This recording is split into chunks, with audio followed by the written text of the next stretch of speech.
사랑하는 딸이 시어머니에게 학대당하는 걸 목격했을 때 제 세상은 무너지는 듯 했습니다.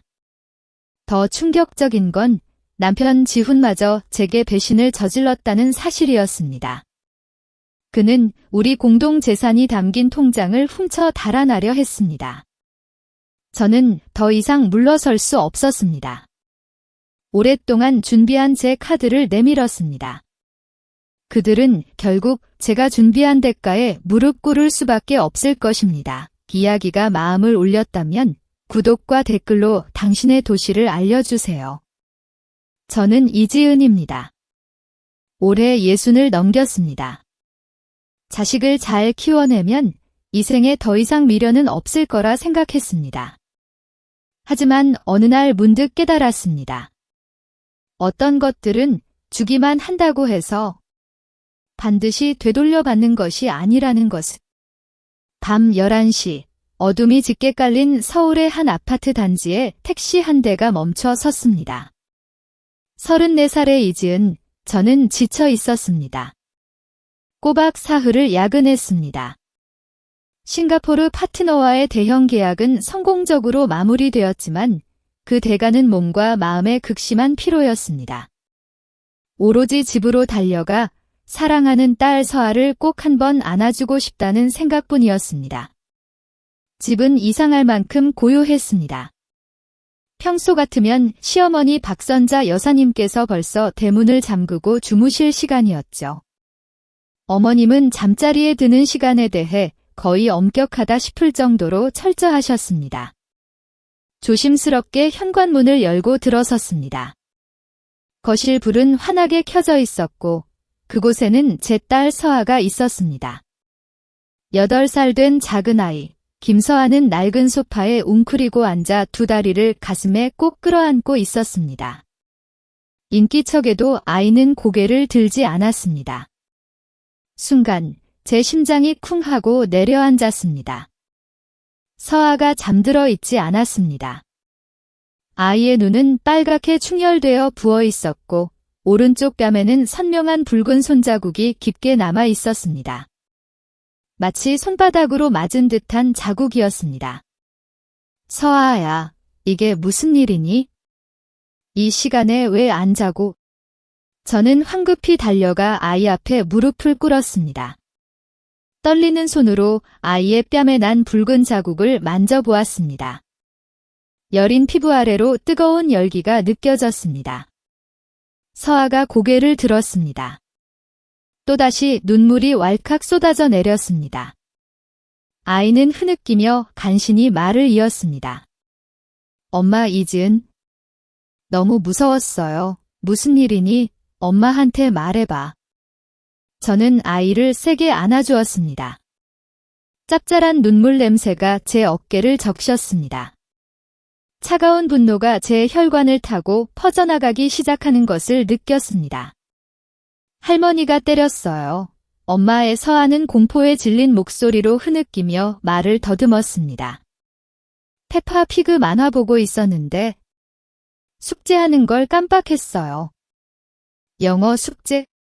박선자 할머니가 보시더니 저보고 쓸모없는 애라고 버려야 할 아이라고 했어요. 서아의 말을 듣는 순간 마치 전기에 감전된 것 같았습니다. 박선자 어머님은 서아를 꾸짖거나 노려보거나 친구분들의 손자들과 비교한 적은 있었지만 제 아이를 때린 적은 단 한 번도 없었습니다. 할머니는 제가 여자애라서 바보 같고 말도 안 듣는다고 했어요. 서아는 울음을 터뜨렸습니다. 저보고 버려야 할 아이라고, 이 집안의 짐이라고 했어요? 그 말들은 차가운 칼날처럼 제 마음에 깊은 상처를 냈습니다. 저는 서아를 더 세게 안고 격분으로 거칠어진 숨소리를 억누르려 애썼습니다.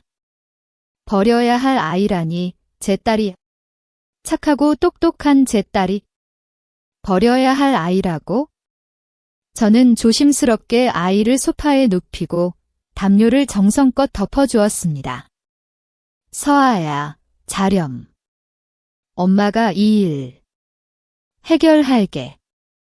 다시는 누구도 너를 건드리지 못하게 할 거라고. 엄마가 약속할게. 저는 오늘 밤이 길고 평온할 수 없는 밤이 될 것임을 직감했습니다. 무거운 발걸음으로 부엌을 향해 일어섰습니다. 박선자 어머님과 마주해야 했습니다. 그낡은 남존여비 사상 때문에 저와 제 딸의 삶을 지옥으로 만든 분과 마주해야 했습니다. 어머님의 방문은 굳게 닫혀 있었습니다. 조심스럽게 지나치자 부엌 틈새로 노란 불빛이 새어나왔습니다. 어머님은 그곳에 앉아 작은 찻주전자를 들고 유유히 차를 음미하고 계셨습니다. 방금 한 일이 완전히 정당하고 합당한 일인 양 너무나도 평온한 모습이었습니다. 저는 문틀에 기대서서 분노로 떨리는 목소리를 애써 진정시키려 했습니다. 어머니, 다녀왔습니다. 박선자 어머님은 고개를 들었습니다. 올해로 65이 되신 어머님의 인자한 얼굴은 항상 좀처럼 다가가기 힘든 위험을 지니고 있었습니다. 저를 보자 어머님은 콧방귀를 끼며 차갑게 말씀하셨습니다. 회사에 영원히 붙어 있을 줄 알았지? 뭘 하러 돌아와? 그 망나니 딸내미나 보러 왔겠지? 저는 부엌으로 걸어 들어가 어머님의 눈을 똑바로 바라보았습니다. 어머니, 서아에게 무슨 짓을 하신 겁니까?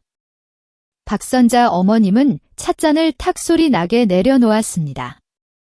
도자기 부딪히는 소리가 건조하게 울렸습니다. 무슨 짓은 무슨 짓? 내가 손녀를 가르친 거야? 우리 손녀가 못 됐으면 내가 가르쳐야지. 이제 와서 나한테 따지는 거야? 내가 며느리야? 아니면 이 집안의 주인이야? 가르친다고요. 저는 제 귀를 믿을 수 없었습니다. 8살 아이에게 쓸모없는 아이라고, 버려야 할 아이라고 하고 뺨까지 때려 붉은 자국까지 남겼어요. 그게 어머님의 가르침입니까?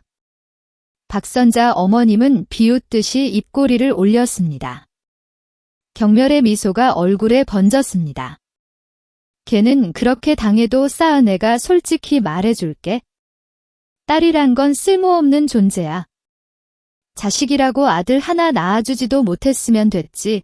이젠 이렇게 어리숙하고 멍청해서 만화나 볼 줄 아는 어녀사는 애나 낳아놨어. 제 몸속에 피가 끓어오르는 것 같았습니다. 10년간 며느리로 살면서 애써 지키려 했던 모든 인내심, 모든 존경심이 마침내 사라졌습니다. 결혼하던 날 아버지께서 해주신 말씀이 떠올랐습니다. 참는 것이 미덕이지만 자식이 고통받도록 참는 것은 비겁한 일이다. 저는 깊이 숨을 들이쉬며 모든 분노와 고통, 그리고 증오를 억눌렀습니다. 어머니, 저는 어머니께 충분히 참아왔습니다. 제 목소리는 평소의 부드러운 목소리와는 달리 건조하고 차가웠습니다. 어머니께서 저를 무시하고 제 경력을 무시하는 것은 참을 수 있습니다. 하지만 서아를 건드리는 것은 절대 용납할 수 없습니다. 서아에게 쓸모없는 아이라고 부르는 것은 더더욱 안 됩니다. 박선자 어머님은 벌떡 일어나 제 얼굴에 손가락질을 했습니다. 내가 감히 나한테 대들어? 내가 뭔데 그따위 말투로 나한테 말해? 아들 하나 낳을 줄 모르는 년이 내가 이 집에서 무슨 권리가 있다고 생각해? 어머니로서의 권리입니다. 제 목소리는 강철처럼 단단했습니다. 제 딸을 지킬 권리입니다. 제가 물러서지 않자 박선자 어머님은 더욱 거칠게 소리를 지르며 공격적인 태도를 보였습니다. 내가 정말 버릇이 없구나. 10년을 이 집에 있었으면서 나를 존중한 날이 단 하루라도 있었어? 내 얼굴은 항상 거만했어. 내가 무슨 이사라도 된다고 대단하다고 생각해? 이사라도 결국 아들 하나 못 낳는 여자일 뿐이야. 저는 박선자 어머님의 눈을 똑바로 바라보았습니다. 그 눈에는 경멸이 가득했습니다. 저는 이것이 마지막 선을 넘었다는 것을 알았습니다. 서아는 신체적으로 상처를 입었고 더 나쁜 것은 정신적으로도 상처를 입었습니다. 저는 이 생활에 너무 지쳐 있었습니다. 대를 잇는 것과 남자만을 중시하는 이 집안에서 착한 며느리, 현명한 아내 역할을 하려 애쓰는 것에 너무 지쳐 있었습니다. 남편 지훈 씨가 적어도 제 딸을 지켜줄 거라 생각하며 참고 견디고 눈 감아주려 노력했습니다. 하지만 그는 단 한 번도 그렇게 하지 않았습니다. 서아 뺨에 선명하게 난 그 자국을 보니 제 인내심이 바닥났습니다. 저는 망설임 없이 손을 들어 올렸습니다. 짝! 건조한 소리가 울렸습니다. 박선자 어머님은 얼어붙었습니다. 첫 번째 따귀였습니다. 이 따귀는 제 딸에게 모욕적인 말을 한 대가입니다. 저는 거친 숨을 몰아쉬며 말했습니다. 박선자 어머님은 얼굴이 붉게 달아올랐다가 놀라움과 분노로 창백해졌습니다. 손으로 뺨을 감싸고 말을 더듬었습니다. 짝! 두 번째 따귀가 이전보다 더 강하게 내려쳤습니다. 이 따귀는 어머니의 불공정함과 낡아빠진 남존여비 사상에 대한 대가입니다. 박선자 어머님은 완전히 이성을 잃고 손을 들어 저를 때리려 했지만 제가 더 빨랐습니다. 짝! 세 번째 따귀가 단호하게 울렸습니다. 이 따귀는 저의 마지막 경고입니다. 만약 어머니께서 다시 한번 제 딸을 건드리건 서아에게 모욕적인 말을 한다면 저는 어머니를 가만두지 않을 것입니다. 어머니를 법정에 세울 것이고 법이 아이들을 어떻게 보호하는지 알려줄 것입니다. 제 손은 떨렸고 뜨거운 눈물이 솟구쳤지만 울지 않았습니다. 지금은 나약해질 수 없었습니다.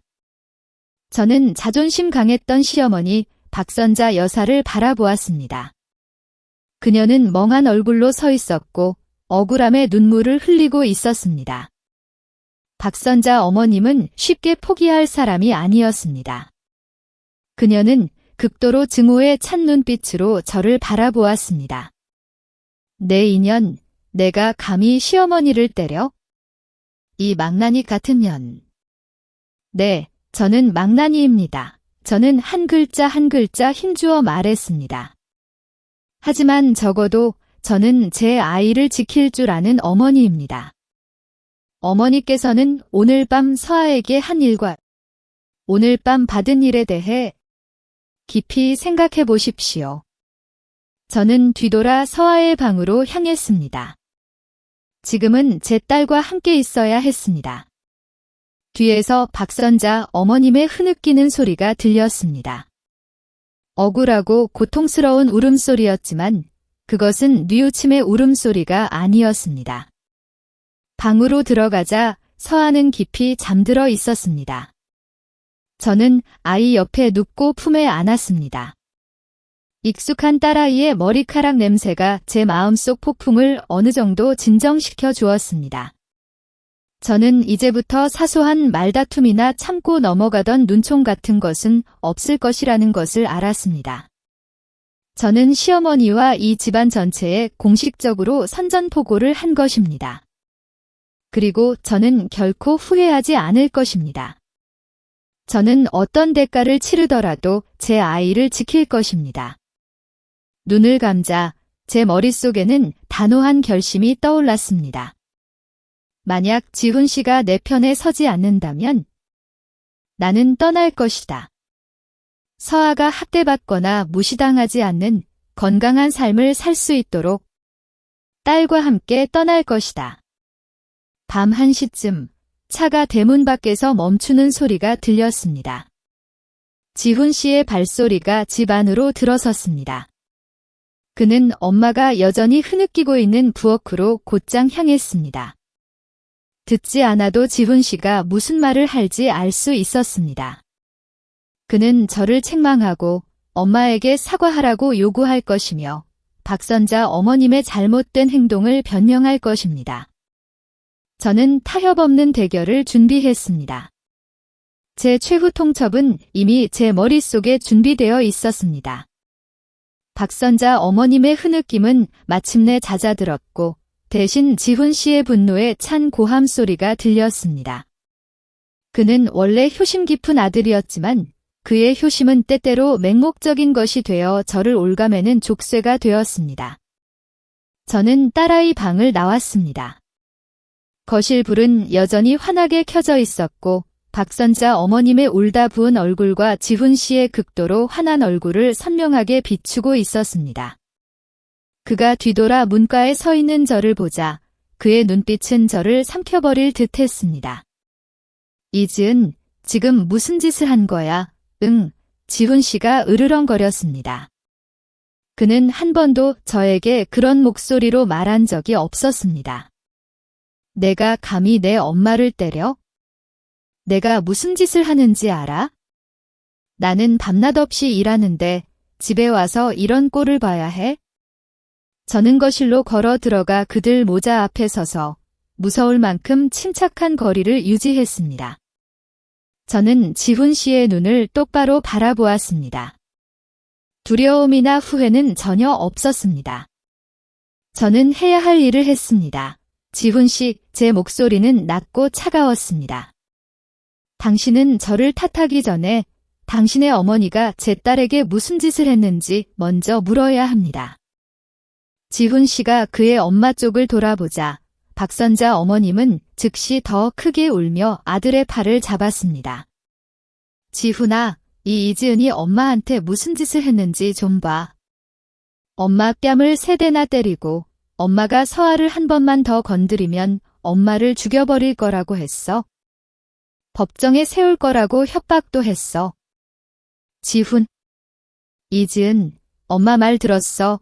지훈 씨는 박선자 어머님의 팔을 뿌리치고 제게 다가와 저를 뒤로 밀어붙였습니다. 너 미쳤어?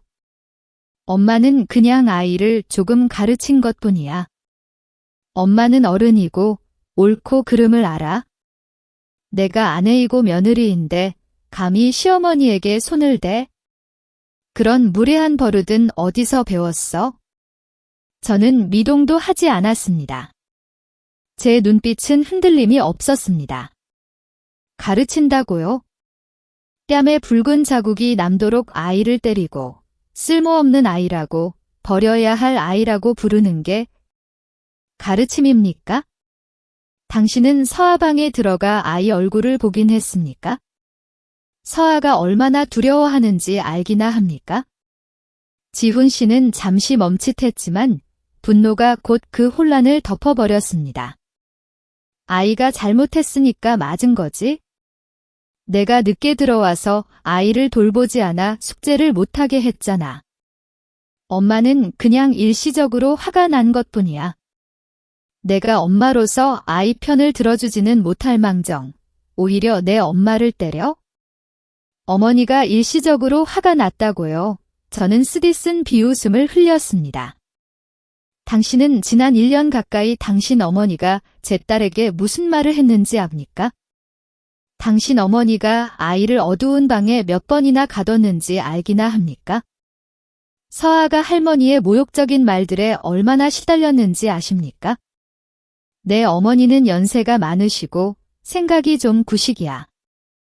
그저 아이가 착하게 말을 잘 듣기를 바랐을 뿐이야. 이 지훈 씨는 변명했고 그의 목소리는 점점 힘을 잃어갔습니다.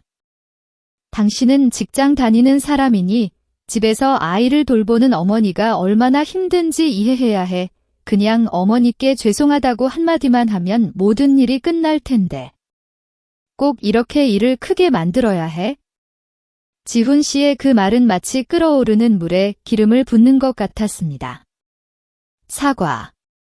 나는 내 아이를 지키기 위해 박선자 어머님을 때렸는데 이제 와서 내 아이를 지킨 것에 대해 사과하라고? 사과, 저는 입꼬리를 올렸습니다. 지훈 씨, 잘 들으세요. 저는 절대 사과하지 않을 겁니다. 저는 박선자 어머님이 흐느끼고 있는 테이블 가까이 다가가 몸을 숙여 우리 셋만 들을 수 있는 작은 목소리로 말했습니다. 어머니, 다시 한번 말씀드립니다. 저는 그 세대의 따귀를 후회하지 않습니다. 만약 어머니께서 다시 한번 서아의 머리카락 한 올이라도 건드리거나 서아에게 모욕적인 말을 한다면 저는 어머니께 그 대가를 톡톡히 치르게 할 것입니다. 당신이 내 남편을 낳아주었다는 이유만으로 내가 당신을 인내해야 할 의무가 있다고는 절대 생각하지 마세요. 박선자 어머님은 분노로 떨었습니다. 지훈아, 인연이 하는 말 좀 들어봐. 인연이 이제 엄마를 뭘로 아는 거야? 지훈아, 당장 인연을 이 집에서 쫓아내. 이 악독한 년. 지훈 씨는 저를 돌아보았습니다. 그의 눈빛은 실망과 분노로 가득했습니다. 이지은, 당신 너무 심했어. 당신이 내 엄마를 상처 입혔어. 당장 엄마한테 사과해. 이게 이 집안의 법도야. 아내는 시어머니를 존중해야 해. 저는 한 발짝 물러서서 저를 한마마음으로 비난하는 그들 모자를 바라보았습니다. 저는 그동안 제가 가족이라는 환상 속에서 살아왔다는 것을 깨달았습니다. 제 남편 김지훈 씨는 제 편이나 제 딸 편에 서줄 사람이 아니었습니다. 그는 이 문제의 일부였습니다. 집안의 법도. 저는 크게 웃었습니다. 귀에 거슬리고 비극적인 웃음소리였습니다. 어떤 집안의 법도가 할머니가 손녀를 정신적으로, 신체적으로 학대하는 것을 용납합니까? 어떤 집안의 법도가 어머니가 아이를 지키기 위해 무릎 꿇고 사과하라고 강요합니까? 만약 이것이 이 집안의 법도라면 저는 따르지 않겠습니다. 더 이상 낭비할 말이 없었습니다. 저는 지훈 씨의 눈을 똑바로 바라보았습니다. 제 목소리는 위엄있고 단호했으며 나약함의 여지는 없었습니다. 지훈 씨, 저는 당신에게 최후 통첩을 하겠습니다. 이것은 최종 결정이며 타협은 없습니다. 지훈 씨는 멍해졌습니다. 그는 저를 바라보았습니다. 얼굴은 분노에서 회의감으로 바뀌었습니다. 첫째, 저는 한 글자 한 글자 힘주어 말했습니다. 당신 어머니는 당장 이 집에서 나가야 합니다. 시골로 가시든 다른 곳에서 사시든. 박선자 어머님은 입을 쩍 벌렸습니다. 자신의 귀를 믿을 수 없다는 표정이었습니다. 지훈 씨도 눈을 크게 떴습니다. 둘째, 저는 말을 이었습니다. 제 눈빛은 단호했습니다. 저와 서아는 당신과 이혼하고 이 집을 떠날 것입니다. 저는 양육권을 가질 것이고 당신이 지난 수년간 우리 모녀에게 해온 방식에 대해 후회하게 만들 것입니다. 지훈 씨는 비웃듯이 웃었습니다. 나를 협박하는 거야? 이지은, 내가 누군데? 내가 너랑 이혼 못할 것 같아? 당신은 저와 이혼할 수 있습니다. 저는 고개를 끄덕였습니다. 하지만 당신에게 말해 두겠습니다. 우리가 이혼하면 저는 당신과 이혼만 하는 것이 아닙니다. 저는 모든 것을 폭로할 것입니다. 당신의 경력을 산산조각 낼 것입니다. 저와 서아에게 속한 모든 것을 가져갈 것입니다. 그리고 서아가 할머니를 두려워할 필요 없는 삶을 살게 해줄 것입니다. 저는 박선자 어머님을 돌아보았습니다. 그녀는 분노로 떨고 있었습니다. 어머니, 제가 말씀드렸죠. 어머니께서 서아를 건드리면 제가 어머니를 가만두지 않을 것이라고. 저는 그 약속을 지키고 있는 중입니다. 저는 그들의 답변을 기다리지 않았습니다. 뒤돌아 서아의 방으로 향했습니다.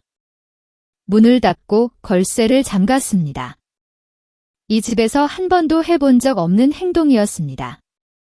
그들이 계속해서 이야기하고 상의하고 화를 낼 것이라는 것을 알았지만 저는 더 이상 신경 쓰지 않았습니다. 지금 제가 해야 할 일은 서아를 보호하고 법적 분쟁을 준비하는 것이었습니다. 최후 통첩은 이미 정해졌고 되돌릴 수 없었습니다. 증거를 준비해야 했습니다. 서아가 더 이상 어떤 학대도 견디게 할 수 없었습니다. 침대에 앉아 휴대폰을 꺼내 이혼 전문 변호사 정보를 검색하기 시작했습니다. 제3. 제 딸의 삶은 이제 다른 방향으로 나아갈 것입니다. 가시밭길이 될 것임은 분명했지만 그것이 자유와 안전으로 이끄는 유일한 길이었습니다. 저는 착한 아내, 현명한 며느리 역할을 하는 것에 너무 지쳐 있었습니다. 저는 인내하고 견디는 것에 너무 지쳐 있었습니다. 저는 이지은, 경력에서 성공한 여성이고 제 딸을 보호하는 데에도 성공할 것입니다. 다음 날 아침, 집안의 공기는 마치 납처럼 무거웠습니다. 박선자 어머님은 평소보다 일찍 일어났지만 예전의 여유롭고 위압적인 모습은 온데간데 없었습니다. 제가 지나갈 때마다 어머님은 증오의 찬 눈빛으로 저를 노려보았습니다. 저는 어머님의 적대심을 무시했습니다. 이제 그것은 제게 더 큰 동기부여일 뿐이었습니다. 지훈 씨는 늦게 일어났습니다. 그의 얼굴은 잔뜩 찡그려져 있었고 눈은 퀭했습니다. 그는 저를 한 번도 쳐다보지 않고 곧장 부엌으로 향했습니다. 저는 신경 쓰지 않았습니다. 저는 서아를 위해 영양 가득하고 사랑이 담긴 아침 식사를 준비했습니다. 서아는 여전히 두려워했지만 제가 아이를 안아주자 안심하는 것 같았습니다. 서아야, 먹으렴. 엄마는 회사에 가야 하지만 일찍 돌아올게. 착하게 지내야 해. 할머니를 기분 나쁘게 하는 만화를 보거나 아무것도 하지 말고. 숙제하고 퍼즐 게임만 하면 돼. 알겠지? 서아는 고개를 끄덕였습니다. 아이의 눈에는 여전히 불안감이 서려 있었습니다. 이지은 엄마, 저를 지켜주실 거죠? 약속할게. 저는 아이의 이마에 입 맞췄습니다. 어떤 대가를 치르더라도 너를 지킬 거야. 엄마를 믿으렴. 저는 평소보다 일찍 회사에 도착했습니다. 일을 할 수가 없었습니다. 중요한 결정들로 머릿속이 복잡했습니다. 새벽 5시에 지훈 씨에게 보낸 문자를 다시 읽어보았습니다. 오늘 당신이 집에 오기 전에 내 최후 통첩에 대한 최종 답변을 해야 합니다. 당신 어머니가 나가거나 아니면 이혼하거나 선택하세요. 그는 아직 답장하지 않았습니다.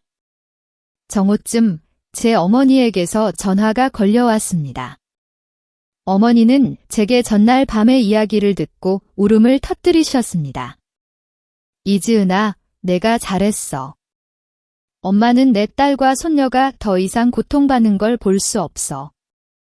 박선자 여사는 너무 심했어. 두려워하지 마. 아빠랑 엄마가 여기 있으니까. 알아요, 엄마. 어머니의 목소리를 들으니 눈물이 왈칵 쏟아져 나올 것 같았습니다. 두렵지 않아요, 엄마. 저는 그저 부모님의 지지가 필요할 뿐이에요. 아빠도 제가 말한 대로 하라고 하셨어요. 만약 지훈 씨가 저를 선택하지 않는다면 이혼하고 서아는 부모님이 키워주겠다고 하셨어요. 이지은아, 너는 일에 집중하고 당장 변호사를 찾아야 해.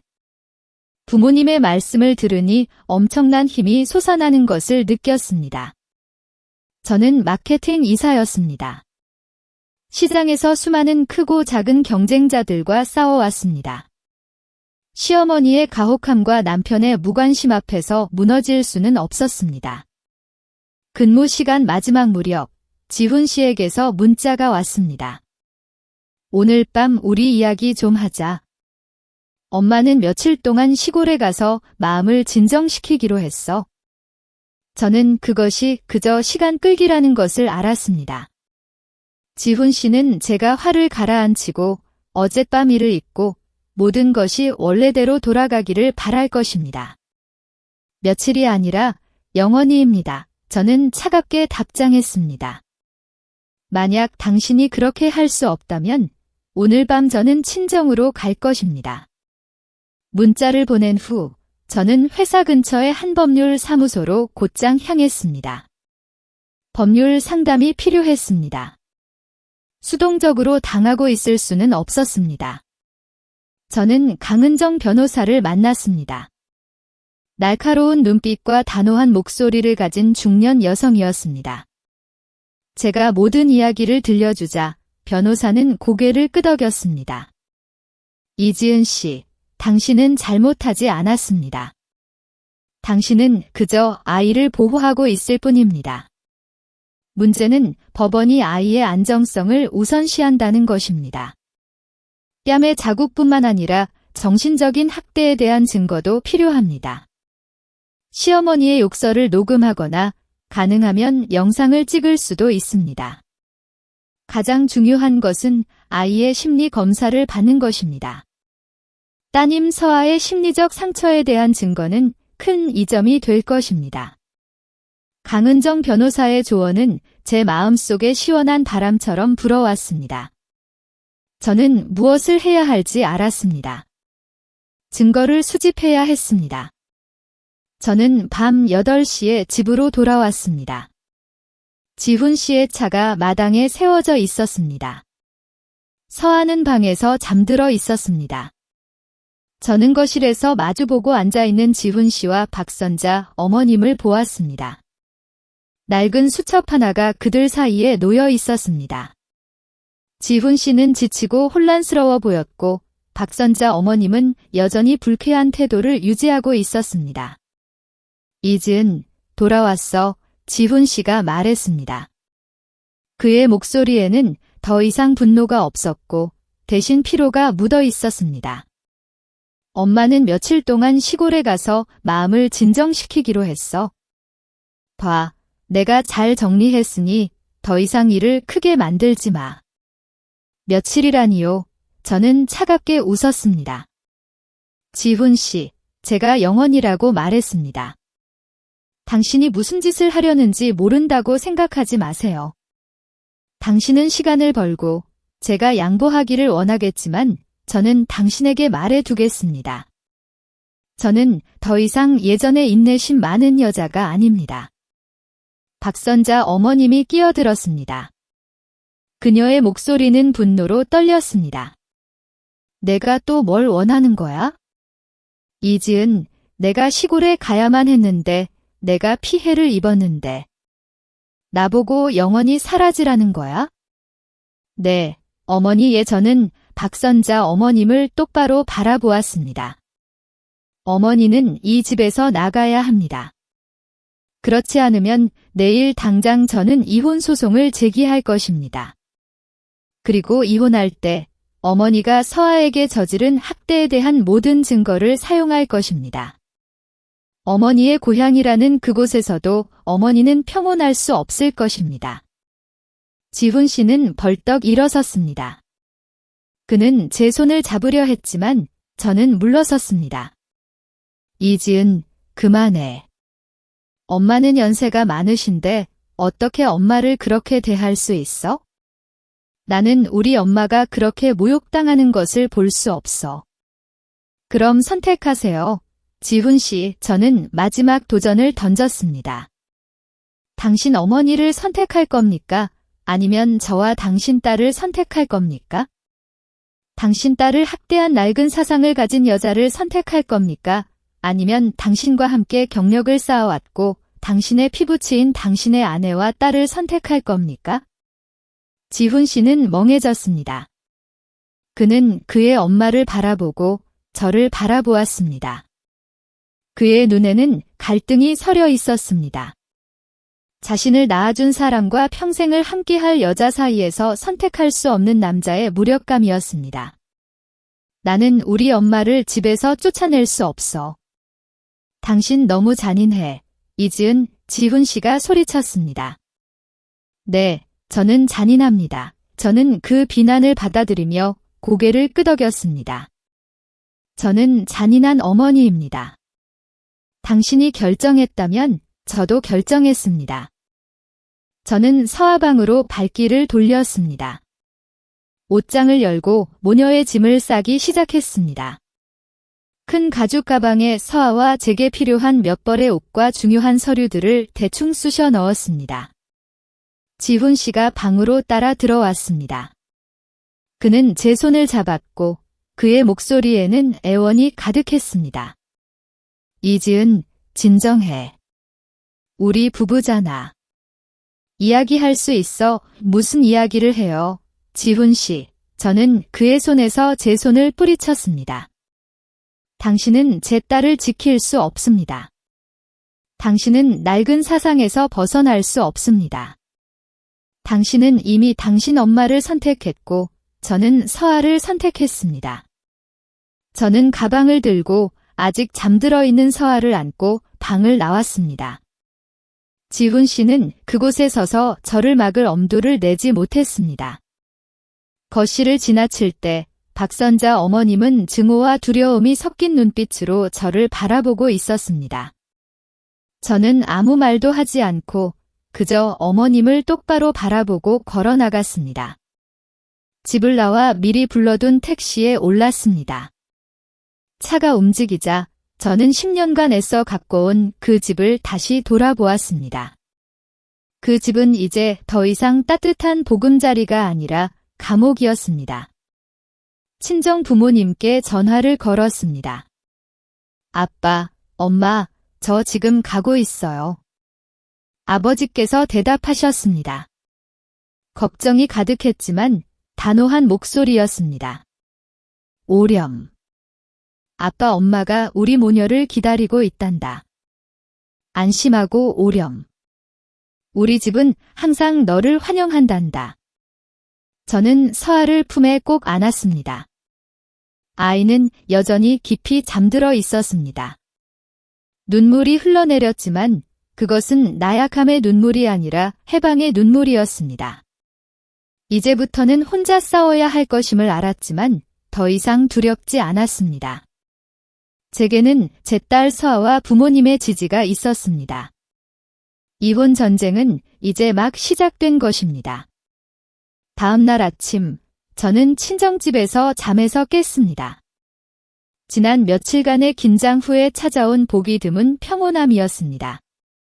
부모님은 서아를 위해 아늑한 방을 준비해 주셨고 서아는 깊은 잠을 잘 수 있었습니다. 아버지께서는 전직 군인이셨습니다. 성격이 솔직하고 결단력이 있으셨습니다. 제가 출근 준비를 할 때 아버지는 제게 말씀하셨습니다. 안심하고 일하렴. 집안일은 아빠 엄마가 맡을게. 박선자 여사의 학대와 지훈이의 무책임에 대한 증거를 모든 방법을 동원해서 찾아내야 한다. 그들의 약점을 공략해야 해. 아버지의 조언은 매우 정확했습니다. 저는 더 이성적이고 냉정해져야 했습니다. 회사에 도착했지만 제 머릿속은 업무에 집중할 수 없었습니다. 지난 반년 동안 제가 몰래 녹음했던 모든 기록들을 다시 검토하기 시작했습니다. 6개월 전 녹음 기능이 있는 스마트워치를 샀을 때 저는 그저 제가 없을 때 무슨 일이 일어나는지 알 수 있는 방법이라고 생각했습니다. 그 녹음들이 저의 가장 날카로운 무기가 될 줄은 몰랐습니다. 사무실에 앉아 이어폰을 귀에 꽂았습니다. 1월 녹음, 박선자 여사의 목소리. 이 쓸모없는 거사, 넌 먹고 잠만 잘 줄 알지? 어머님의 보석함에 손을 댄 죄는 용서받을 수 없다는 듯 미 할미의 옥팔찌는 나중에 내 작은 아빠 아들 줄 물건인데 내까짓게 감히 건드려? 쓸모없는 여자의 같은 이라고 서아의 흐느끼는 목소리. 죄송해요, 할머니. 그냥 조금 보고 싶었을 뿐이에요. 박선자 여사의 목소리. 죄송하면 끝이야. 한 끼 굶어야 정신 차리지. 너는 이 집에서 잉여일 뿐이라는 걸 알아야 해. 이 집의 귀한 물건들에서 떨어져 지내야 할 내 분수를 알아야 해. 9월 녹음, 박선자 여사의 목소리. 공부라는 게 이 모양 이 꼴이라니. 지훈이가 내 나이 때는 벌써 장학금 받았어. 넌 뭔데? 내가 왜 이렇게 공부 못하는지 알아? 내가 여자애라서 그래? 여자애는 그냥 밥 짓고 설거지하고 아들 낳을 줄만 알면 돼. 내 공부에 돈 낭비하지 마. 서아의 울음소리. 더 열심히 할게요. 할머니 박선자 여사의 목소리. 열심히 뭘 열심히 해? 내 엄마 얼굴에 먹칠이나 하지 마. 아들 하나 못 낳은 것도 서러운데 이젠 너 같은 멍청한 딸까지 낳아놨으니. 정말 이 집안 팔자가 기구해. 그 독설들을 다시 들으니 등골이 오싹했습니다. 그것은 단순한 꾸짖음이 아니었습니다. 체계적인 정신적 학대였습니다. 그 말들은 서아의 여린 마음에 깊은 두려움과 열등감을 심어주었습니다. 저는 모든 녹음을 USB에 저장하여 강은정 변호사님께 보냈습니다. 그날 오후 지훈 씨에게서 전화가 걸려왔습니다. 그의 목소리는 이제 훨씬 부드러워졌지만 저는 그것이 술책이라는 것을 알았습니다. 이지은, 집에 돌아와. 엄마는 정말 시골에 갔어. 우리 진지하게 이야기하자. 제발 일을 크게 만들지 마. 우리 가족은 헤어질 수 없어. 저는 돌아갈 수 없습니다. 당신이 이혼에 동의하고 제가 양육권을 가져가는 한이 아니라면 저는 단호하게 대답했습니다. 당신 너무 지나친 요구를 하고 있어? 나는 이혼할 수 없어. 나는 남자야. 아내가 나를 떠나게 할 수는 없어? 당신이 이러면 나는 모든 체면을 잃게 돼. 체면, 저는 비웃었습니다.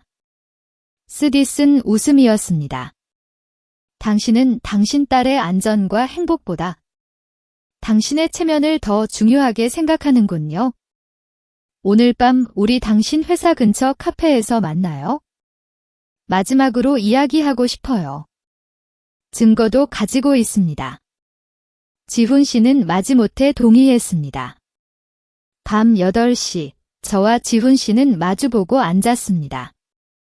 그는 여전히 변명하는 태도를 유지했습니다. 이지은, 내가 엄마의 잘못을 알지만 엄마는 이미 시골에 갔어. 모든 것이 괜찮아질 거야.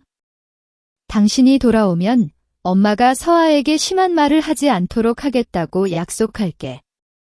엄마가 따로 살게 할게. 우리 처음부터 다시 시작할 수 없을까? 저는 휴대폰을 테이블에 놓았습니다. 스피커 모드를 켜고 엄선된 녹음 파일들을 재생하기 시작했습니다. 박선자 어머님이 서아를 쓸모없는 아이라고, 버려야 할 아이라고 부르고 어린 지훈 씨와 비교하며 아이를 굶기겠다고 위협하는 소리. 카페의 고요한 공간에 모든 것이 선명하게 울려 퍼졌습니다. 지훈 씨의 얼굴은 창백해졌고 놀라움에서 공포로 바뀌었습니다. 그는 말을 더듬었습니다. 이게 뭐야?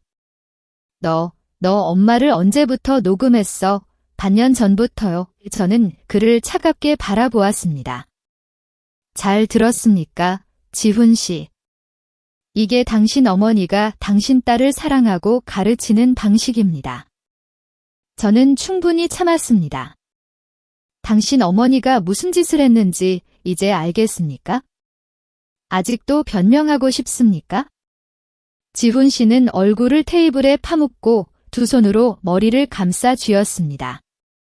엄마는 연세가 많으시고 생각이 좀 구식이야. 그저 서아를 위했을 뿐이야. 나쁜 뜻은 없었어. 아직도 변명하는군요에 저는 마음속 깊은 실망감을 느꼈습니다. 당신은 아직도 당신 딸에 대한 정신적 학대를 눈 감아주기로 선택했군요. 당신은 여전히 맹목적인 효심이라는 것, 구식이라는 것으로 당신 어머니의 잔인한 행동을 변명하고 있군요. 저는 휴대폰을 다시 챙겨 일어섰습니다. 지훈 씨, 당신은 좋은 아버지가 아닙니다.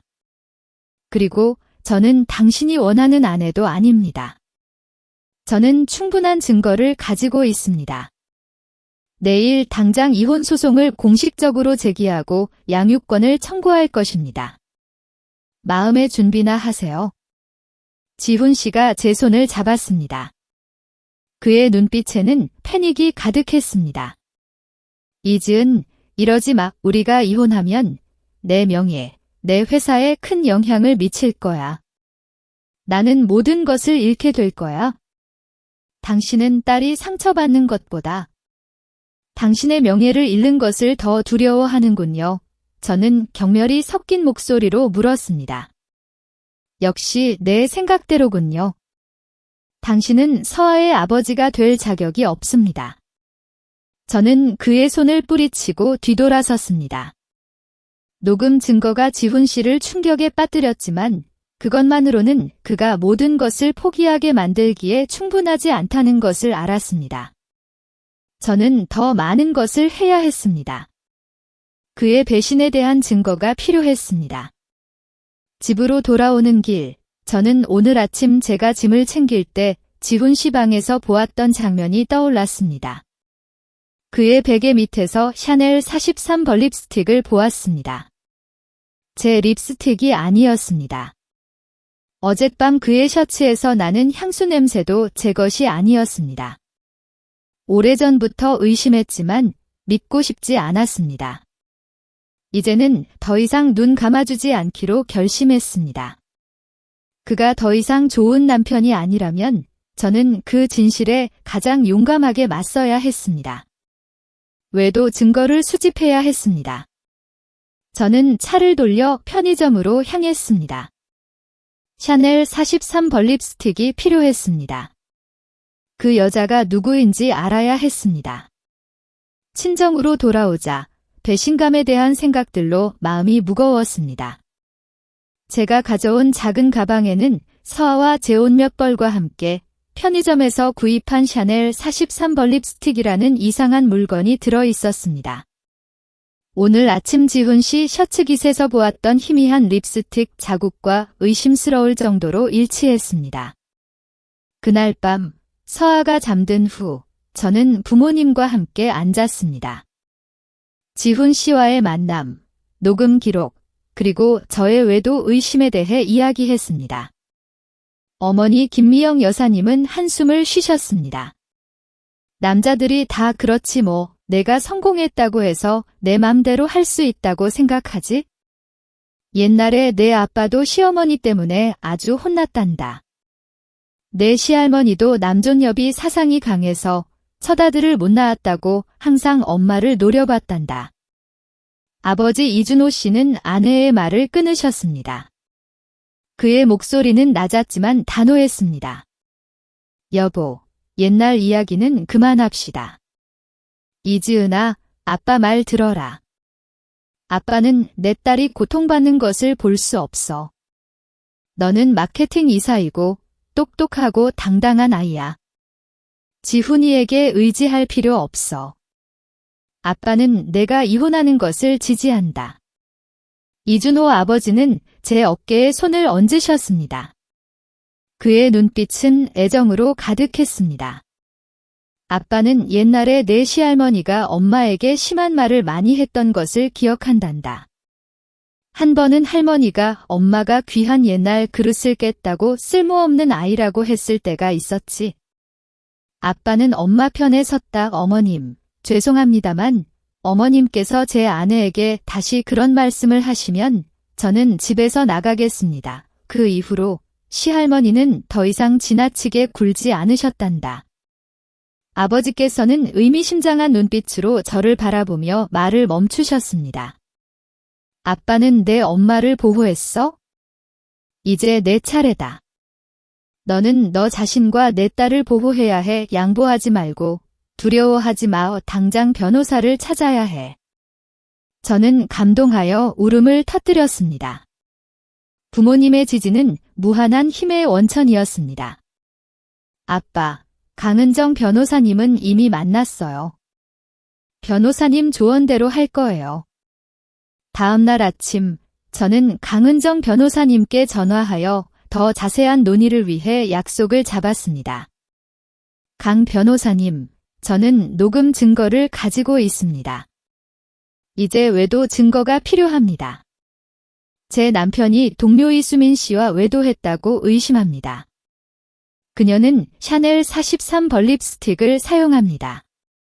강 변호사님은 고개를 끄덕였습니다. 이것은 큰 이점입니다. 혼인관계를 파탄시킨 부도덕한 행위에 대한 증거는 의뢰인께서 양육권을 더 쉽게 얻고 재산 분할에서도 유리하게 작용할 것입니다. 문자 메시지, 사진 또는 다른 직접적인 증거를 수집해야 합니다. 탐정을 고용하거나 직접 조사할 수도 있습니다. 저는 직접 하기로 결심했습니다.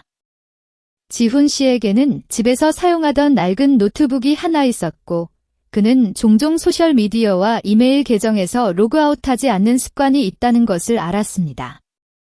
저는 집으로 비밀스럽게 다녀와야 했습니다. 저는 지훈 씨에게 업무에 필요한 중요한 서류를 가지러 집에 가야 한다고 변명했습니다. 지훈 씨는 여전히 혼란스럽고 두려워했기 때문에 쉽게 동의했습니다. 그날 오후, 저는 예전 집으로 차를 몰고 갔습니다. 집은 텅 비어 차가웠습니다. 박선자 어머님의 흔적은 없었습니다.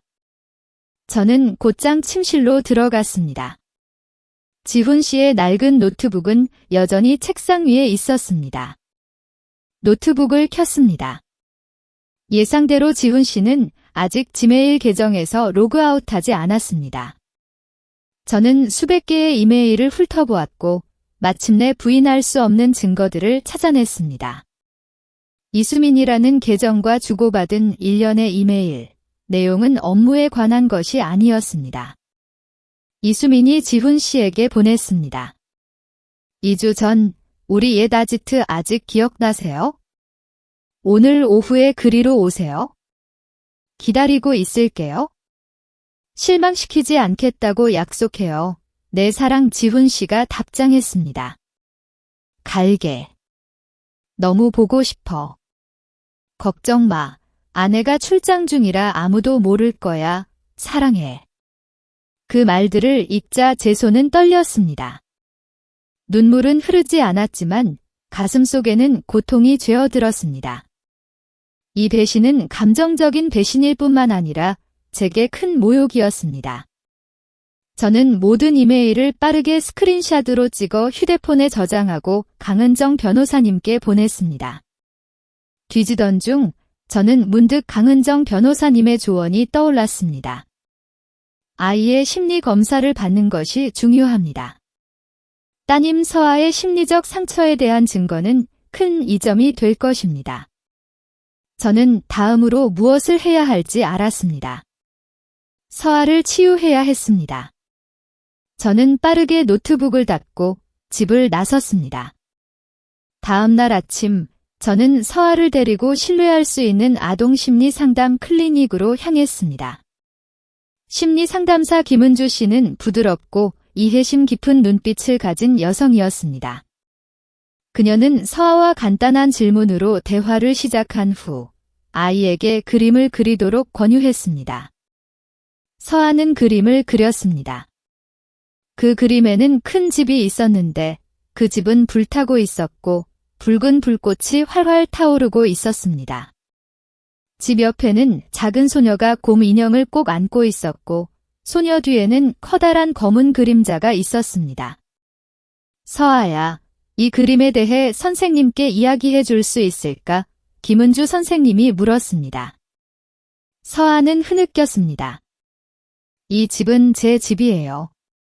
검은 그림자는 할머니예요. 할머니는 항상 화를 내고 항상 저보고 쓸모없는 아이라고 불러요.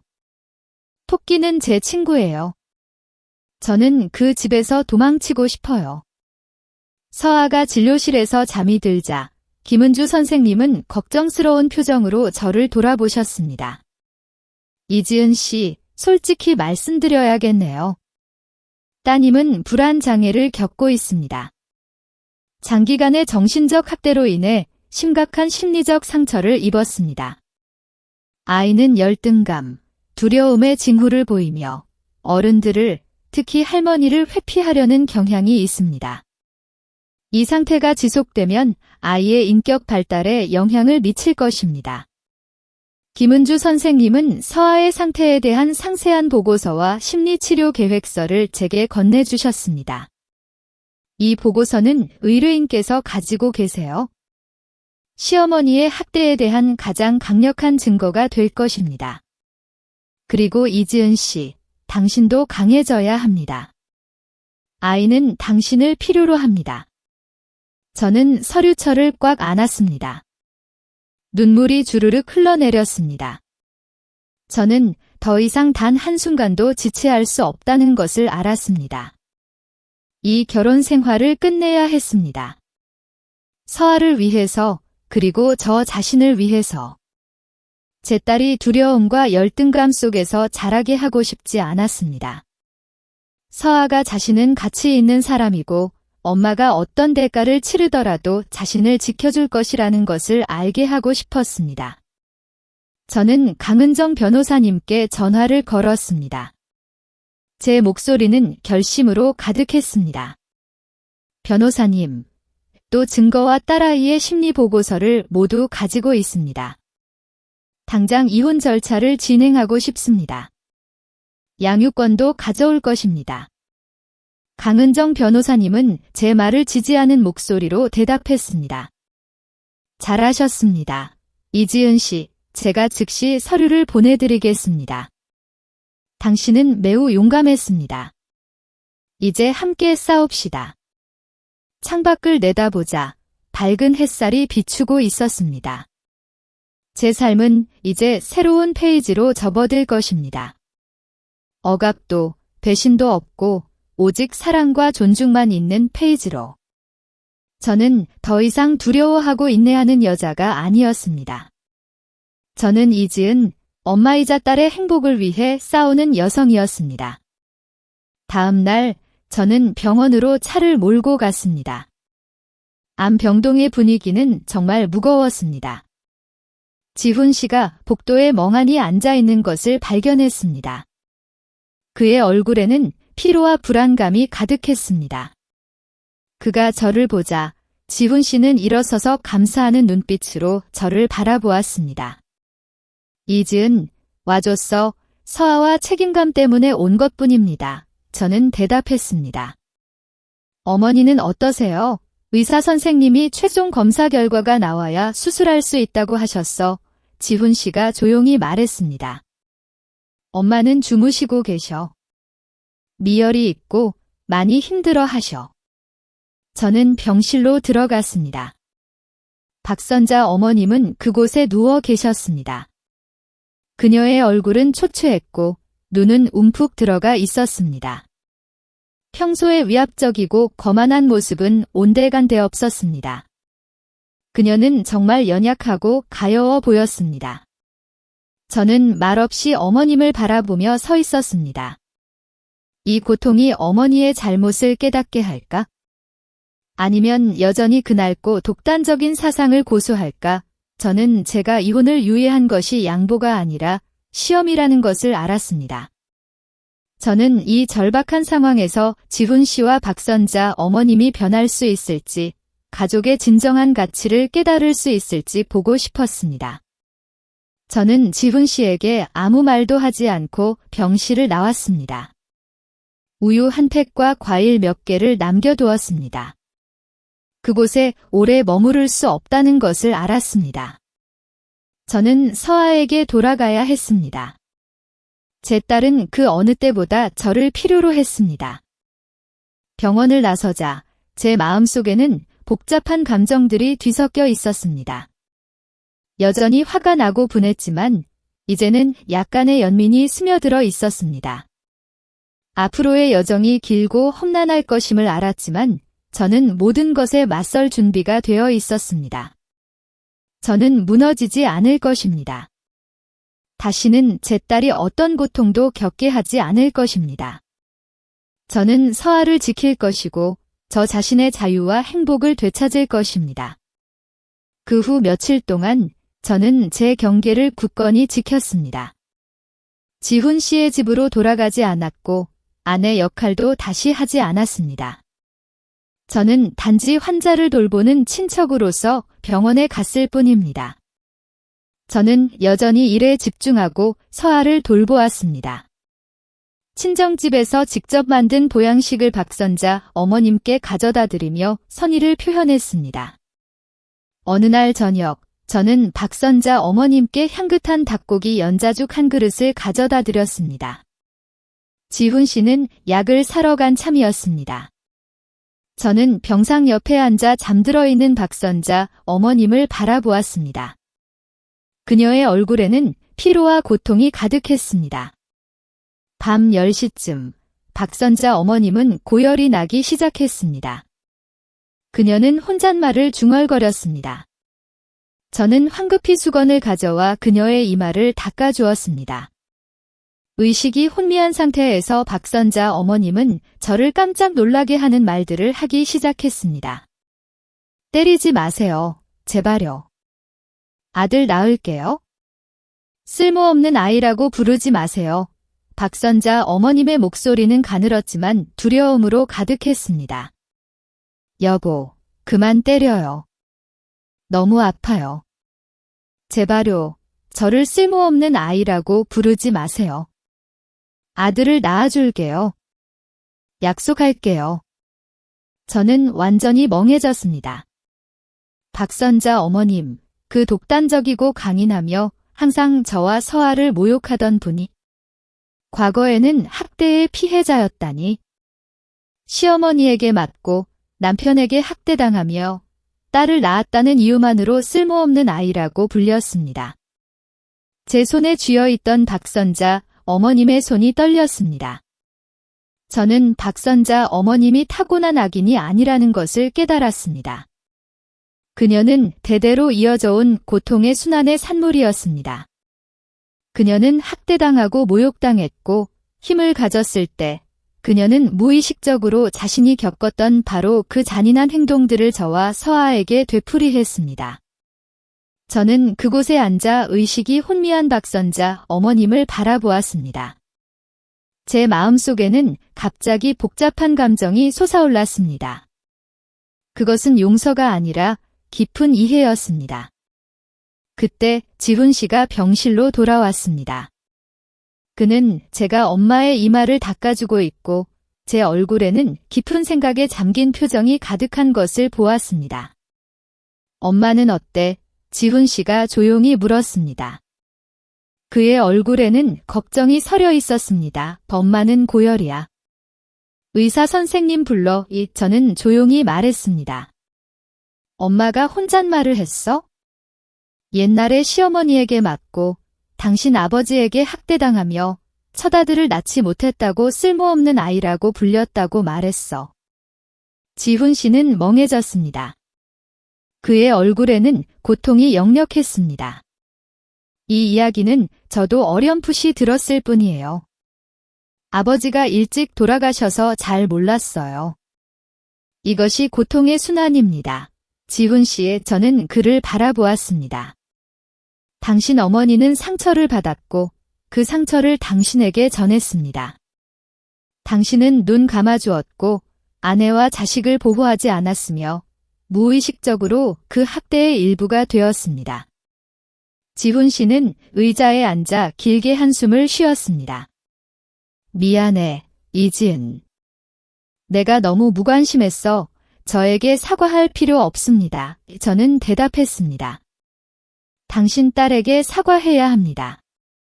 당신의 잘못을 고쳐야 합니다. 우리의 이혼 문제는 계속될 것입니다. 하지만 저는 당신이 변하기를, 서아의 진정한 가치를 깨닫기를 바랍니다. 의사 선생님이 박선자 어머님을 진찰했습니다. 의사 선생님은 박선자 어머님이 괜찮을 것이고 경미한 염증으로 인한 열이라고 우리를 안심시켰습니다.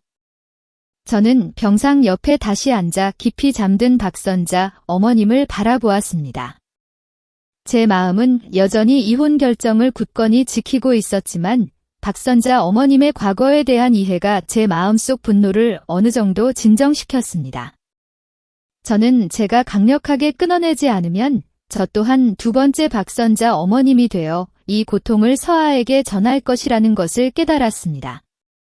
저는 그런 일이 일어나게 할 수 없었습니다. 저는 이 순환을 끊어야 할 사람이었습니다. 저는 서아를 보호하기 위해서뿐만 아니라 이 끝없는 학대 반복에서 저 자신을 해방시키기 위해 이혼할 것이라고 결심했습니다. 저는 일어서서 지훈 씨에게 말했습니다. 저는 서아에게 돌아가야 합니다. 당신은 여기 남아 당신 어머니를 돌보세요. 제가 말한 것을 깊이 생각해 보세요. 당신에게는 두 가지 선택지가 있습니다. 계속해서 기만과 무책임 속에 살아가거나 아니면 변하여 좋은 아버지가 되는 것. 지훈 씨는 저를 바라보았습니다. 그의 눈빛에는 피로가 가득했지만 약간의 각성 같은 것도 엿보였습니다.